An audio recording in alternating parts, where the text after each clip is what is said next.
MA उत्तरार्ध हिंदी के छात्र हम अंधेरे में कविता का पाठ करते हुए कैसे पढ़ते हैं कविता और कैसे होती है व्याख्या, इससे वाकिफ हो चुके हैं। अब हम सहजता से कविता को समझेंगे और समझते हुए हम जिंदगी में प्रवेश करेंगे। जिंदगी के कई पहलू होते हैं और ये भी हमने बताया कि कविता की व्याख्या हर व्याख्याकार की अपनी होती है, हर पाठक की अपनी होती है। पाठक भी चाहे तो व्याख्या अपनी तरह से कर सकता है। हर व्यक्ति का नज़रिया अपना होता है। ठीक, तो हम देख रहे थे कविता मुक्तिबोध की अंधेरे में, और इसे हम पढ़ भी चुके हैं। अब हम कोशिश करते हैं इसमें प्रवेश करने की। ठीक वैसे ही जैसे मकान बन जाने के बाद मकान मालिक गृह प्रवेश करता है, ठीक ऐसे ही हम इस कविता में अब प्रवेश करने वाले हैं। ये कविता लघु कविता नहीं, ऐसी कविता नहीं कि जो एक दिन के पाठ में खत्म हो जाए। ये लंबी कविता है, इसका अंदाज अलग होता है, एहसास अलग होता है। इसके साथ मैं और आप दोनों को जुड़ करके कुछ समय तक साथ चलना होगा और हम देख पाएंगे कि कविता किस तरह से जिंदगी को स्पर्श करती है, समाज को और बहुत सारे पहलुओं को।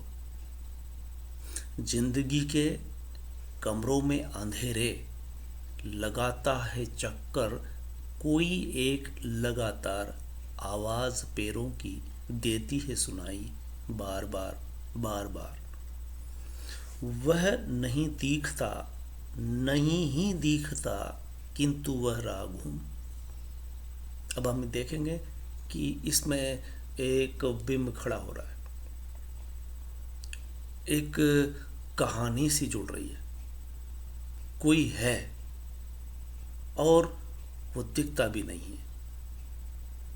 एक तरह से कहानी फिल्मों की, जिसमें सस्पेंस होता है और दर्शक आंखें फाड़ करके देख रहा होता है। लेकिन ये सस्पेंस वाली फिल्म नहीं है, बल्कि हमारे बहुत नज़दीक जिंदगी धड़कती हुई यहाँ महसूस होगी। पहला ही शब्द हमें आकर्षित करेगा, थोड़ा गौर कीजिए। जिंदगी के डैश डैश डैश। हमारा जीवन है, हर व्यक्ति का अपना जीवन है। हर व्यक्ति समाज में अपनी तरह से जीता है। जीवन बनता है समाज में रहने के बाद, और उस जिंदगी के कितने पहलू होते हैं। तो आज जिस पहलू को देखने वाले हैं वो, उसका शीर्षक है अंधेरे में। ये कविता का शिल्प हमें बहुत ही अट्रैक्ट करने वाला है। देखिए कि किस तरह से वो शब्द लाते हैं। पहले शब्द ही हमें कविता का पहला शब्द, पहला वाक्य खत्म नहीं होता और अधूरा छोड़ दिया जाता है।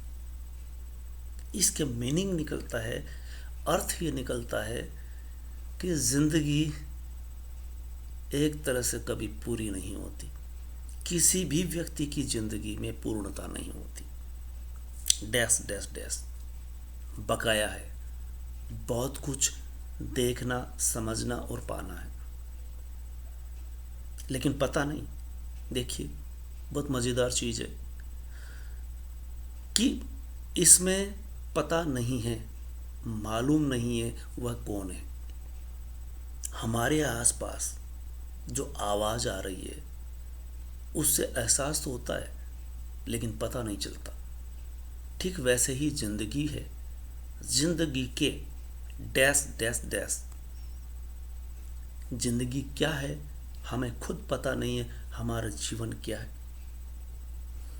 मैं अपने मोहल्ले को, अपने घर को जिसमें मैं रहता हूँ, वर्षों से रहता हूँ, और वर्षों से ऐसा लगता है कि जैसे मैं इसको समझ रहा हूँ। घर में 3-4 प्राणी, तीनों चारों की सोच बिल्कुल अलग, और धीरे धीरे वो विकास करते हुए समकक्ष होते हैं और अपने विचार डेवलप कर लेते हैं। उसी घर में कई जिंदगियां हमें महसूस होती है अपनी ही तरह से। कल तक कुछ और थे, आज कुछ और नज़र आते हैं, कल कुछ और हो जाएंगे। तो ज़िंदगी के कई पहलू हैं जो हम यहाँ समझ सकते हैं, लेकिन कवि की बखूबी इस बात में है कि कवि पहला ही शब्द किस तरह से लाया है और उसमें टेस्ट क्यों छोड़ा है, और वो ज़िंदगी से ही क्यों आरंभ किया है, क्योंकि वो ज़िंदगी को ही छूने वाली है ये कविता। और फिर बहुत जल्दी ही जो उनका मंतव्य है कवि का, कवि जो कहना चाहता है वो क्या है, वो ज़िंदगी के बारे में बता रहा है। और ज़िंदगी में जो अंधेरा है, उजाला नहीं, वो अंधेरे के बारे में बताएगा। और वो अंधेरा केवल एक व्यक्ति के जीवन का नहीं, पूरे समाज का। और वो समाज सिर्फ भारत का नहीं, चाहे किसी भी देश का व्यक्ति हो, उसे महसूस होगा ये अंधेरा। जिंदगी के कमरों में अंधेरे, जिंदगी का अगर कोई कमरा हो तो उसमें जो अंधेरा है, यानी बात रात की चल रही है, दिन की नहीं। दिन के बाद रात आती है और रात में उजाला नहीं, अंधेरा होता है। आप जिस दौर में रह रहे हैं, लाइट अभी की ईजाद है। कभी लोग रात होने पर एक दीपक जलाते थे, या जब लालटेन आ गई तो एक लालटेन जलती थी। अगर उसके घर में 4 कमरे हैं तो जहाँ 4 आदमी बैठे हैं वहाँ एक दीपक आ जाएगा या लालटेन आ जाएगी, 3 कमरे फिर अंधेरे में। कवि जब कह रहा है कमरों में अंधेरे, वो उनका अनुभव बोल रहा है।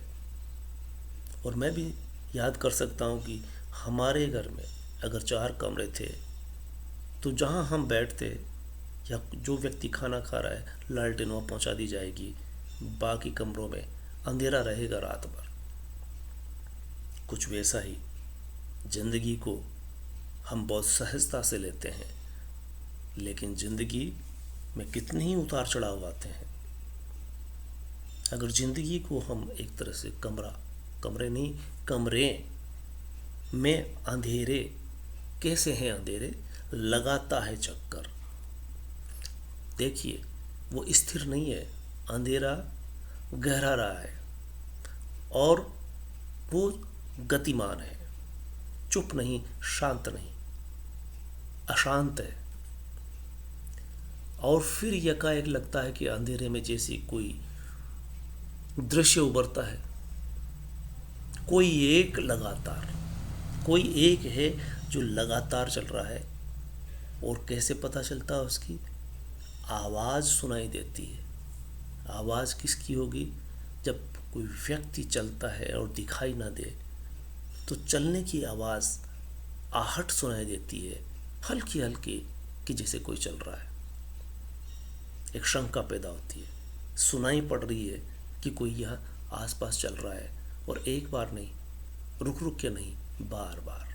एक बार होता है फिर दूसरी बार चालू हो जाता है, और इस तरह से लगातार चलता रहता है। कोई एक है जो मेरे आसपास इस तरह से चल रहा है, वह है कोई प्रतीकता नहीं, वो कह रहा है